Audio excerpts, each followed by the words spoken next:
글로벌 증시 마감 시황 전해드리겠습니다. 유럽에 이어 미국까지 계속해서 부진했던 글로벌 증시가 되겠습니다. 3대 지수 모두 다 하락을 했고요. 장 초반에서 장 막판까지 한 번도 회복하지 못하면서 1% 중반의 하락대를 보여줬습니다.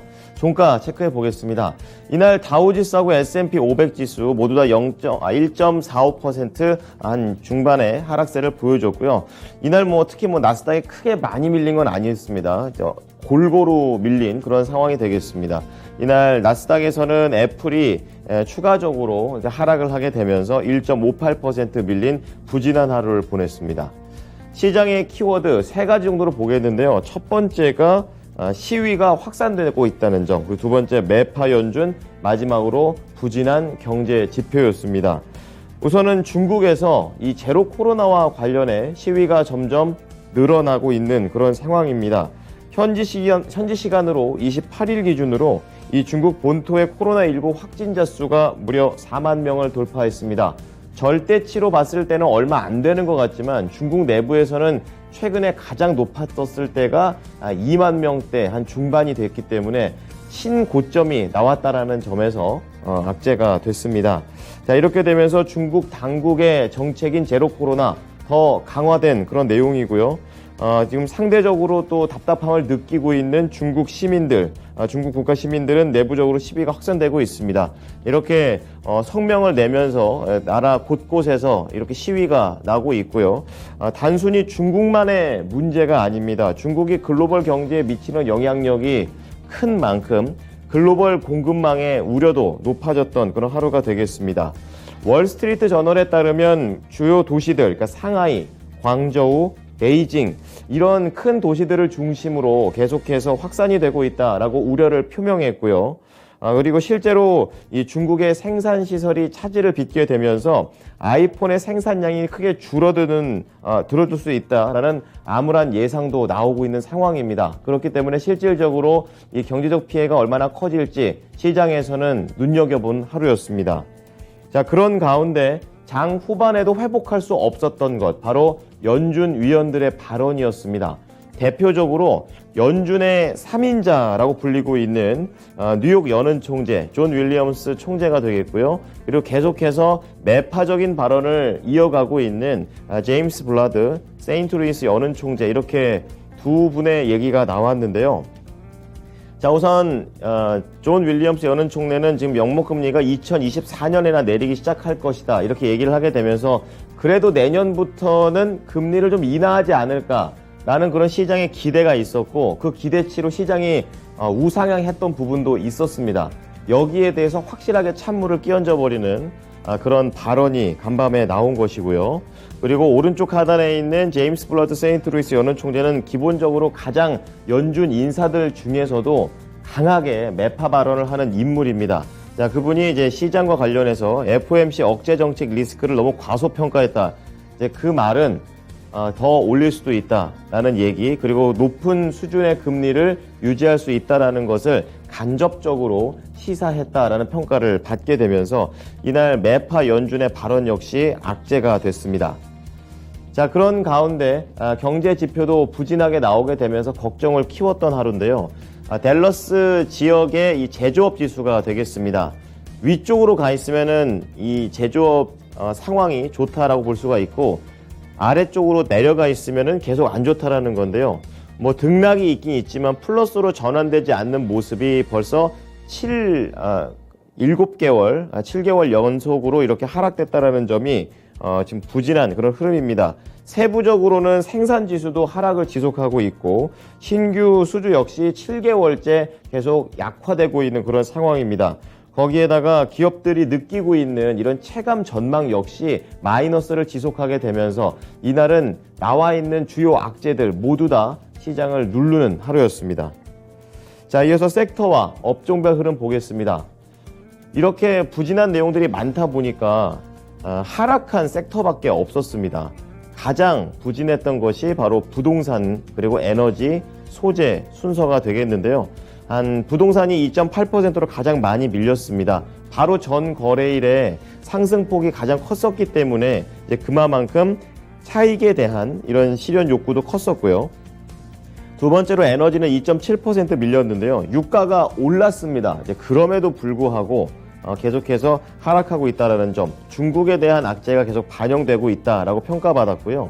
그나마 가장 선방한 게 필수 소비재입니다. 뭐 월마트, 코스트코, 타겟 이런 것처럼 이제 생필품과 관련한 이런 종목들이 최근에 호실적도 냈고, 앞으로 인플레이션이 유지가 되더라도 더 높아지더라도 먹고 사는 것과 관련된 것은 계속 유지될 것이기 때문에 필수 소비재 관련된 종목들은 이날 상대적으로 선방했습니다.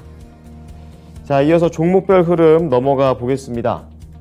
어제도 애플이 부진했었는데 간밤에도 애플이 부진했습니다. 무려 2.6% 추가로 하락을 하게 되면서 기술주의 이런 투자 심리도 눌렀었고, 그리고 경기 관련된 종목들한테 전반적으로 악재가 됐었던 하루입니다. 거기에다가 반도체도 어제에 이어서 간밤에도 또 부진한 모습이 나와줬고요. 이런 내용 속에서 그나마 제약업체들이 선방을 해줬고, 경기 방어주 성격을 띠고 있는 종목들이 거의 한 보합권에서 등락을 하면서 시장의 하단을 막으려고 애썼습니다. 자, 하나씩 보겠습니다. IT 종목들 보시게 되면요. 이날 애플과 마이크로소프트, 구글, 메타 플랫폼스는 전부 다 하락을 했고, 상대적으로 이제 전자상거래 업체인 아마존, 그리고 완성차 업체인 테슬라 정도만 선방을 하는 모습이었습니다. 애플과 관련해서는 어제 말씀드렸던 대로 폭스콘과 관련된 생산 감소 우려가 지속이 됐습니다. 여기에 더해서 시간이 지나면서 증권사들도 이제 분석을 내놓기 시작하는데요. 지금 계속해서 시위가 폭스콘에서 나오고 있다는 점이 추가 감산으로도 연결될 가능성이 높다라고 얘기했습니다. 특히 최근에 애플의 이런 판매 동향을 보게 되면 일반 제품보다는 하이엔드급, 그러니까 비싼 제품들이 더 인기를 끌고 있는데요. 이제 폭스콘에서 그러한 물품들을 만들다 보니까 이것에 대한 직접적인 타격을 애플이 입게 될 것이다 라고 언급을 했습니다. 자, 그러면서 애플이 2.6% 밀렸고요.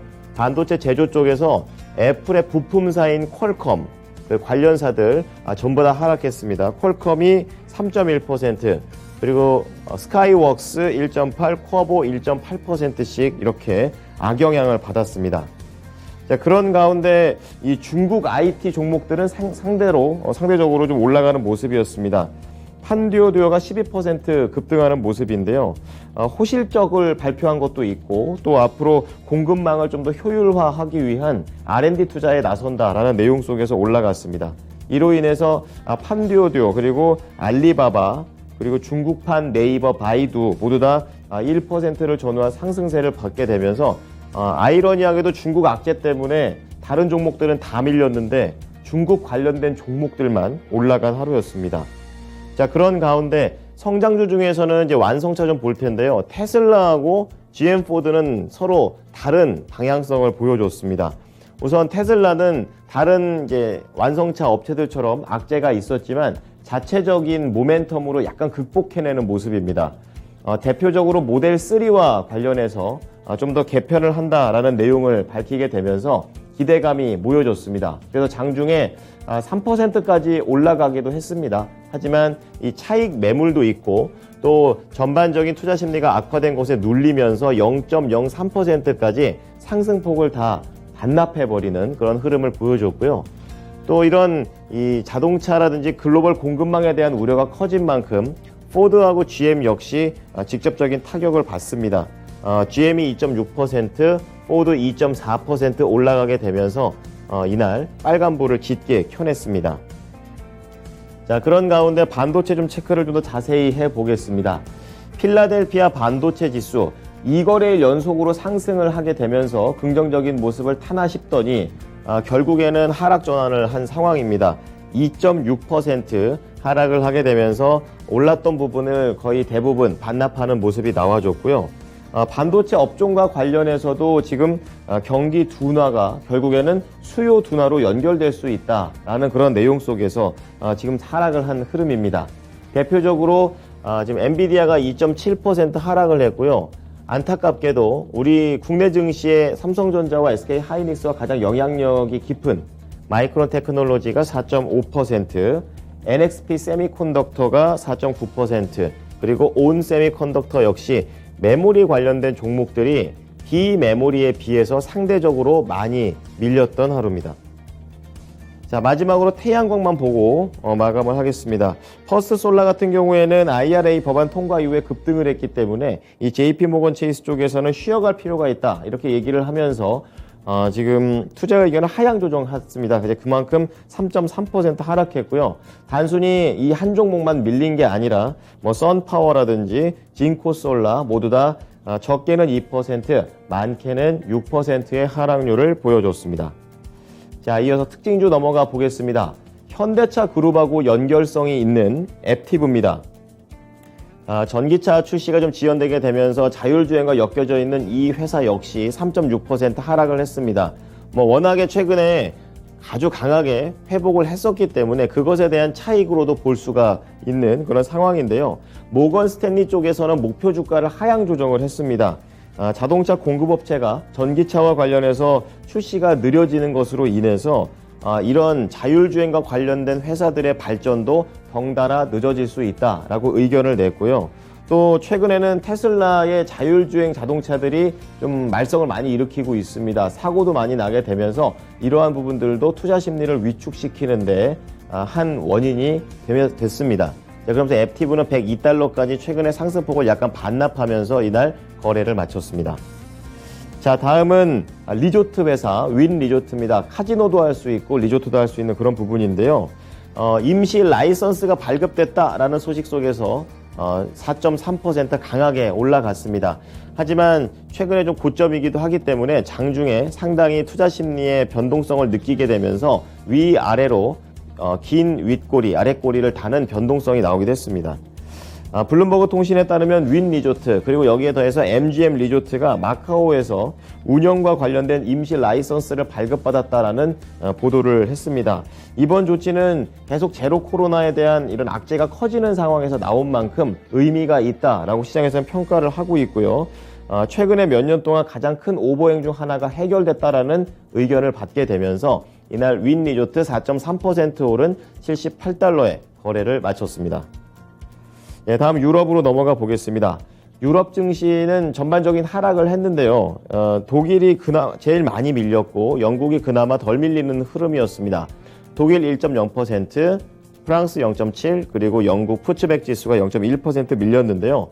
뭐 미국 증시하고 마찬가지로 더 먼저 중국에 대한 악재를 반영을 한 것이고요. 결국에는 위험자산 회피 현상이 나오게 되면서 종목들이 하락을 했습니다. 그리고 시장에서는 향후 시장 이러한 역풍, 중국에 대한 역풍이 몇 달 동안은 줄지 않을 것으로 전망한다라고 우울한 내용을 밝히게 되면서 추가적으로 장중 내내 더 밀리진 않았지만 상승으로 올라갈 수 있는 힘을 받지를 못했습니다. 자, 다음은 상품 넘어가 보겠습니다. 유가가 오랜만에 반등을 좀 줬습니다. 0.6% 오르면서 76달러 거래를 마쳤는데요. 뭐 앞서 미국 증시에서도 보셨다시피 이렇게 유가가 올라도 관련된 종목들은 전부 다 하락을 했습니다. 이제 그만큼 종목들은 중국에서의 이런 수요가 줄어드는 것에 걱정을 했다라는 그런 얘기가 되겠고요. 유가가 이렇게 오를 수 있었던 것은 오펙 플러스에서 추가 감산에 대한 가능성을 언급했다라는 것을 초점을 맞추게 되면서 유가는 오르고 유가 관련된 종목들은 내리는 이런 차별화 장세가 나왔습니다. 자, 그런 가운데 공급에 대한 이런 수요 우려는 계속해서 구리 가격에도 영향을 미치는데요. 0.4% 하락하면서 거래를 마쳤고요. 금값은 이제 전 거래일 굉장히 강세를 한번 띄었습니다. 이런 기술적인 상승 이후에 반납을 하는 흐름이 나왔습니다. 마지막으로 10년물 국채 수익률은 안전자산 선호 현상 속 그리고 매파 연준의 이런 발언이 서로 상충되게 되면서 장중의 변동성을 보였는데요. 결국에는 조금 더 침체 쪽에 대한 우려로 해석이 되면서 1.3bp 하락 마감했습니다. 자, 이어서 미국 현지 연결해 보겠습니다. SH인베스트먼트 김선영 연구원입니다. 연구원님 안녕하십니까? 네, 안녕하십니까? 네. 자, 뉴욕 증시 1% 중반의 하락세를 일제히 보여줬습니다. 어떤 재료 있었나요? 예, 중국 내 코로나19 봉쇄 반대 시위 확산 소식으로 투자 심리가 위축되면서 오늘 뉴욕 증시는 3대 지수 모두 1.5% 안팎의 약세를 보였습니다.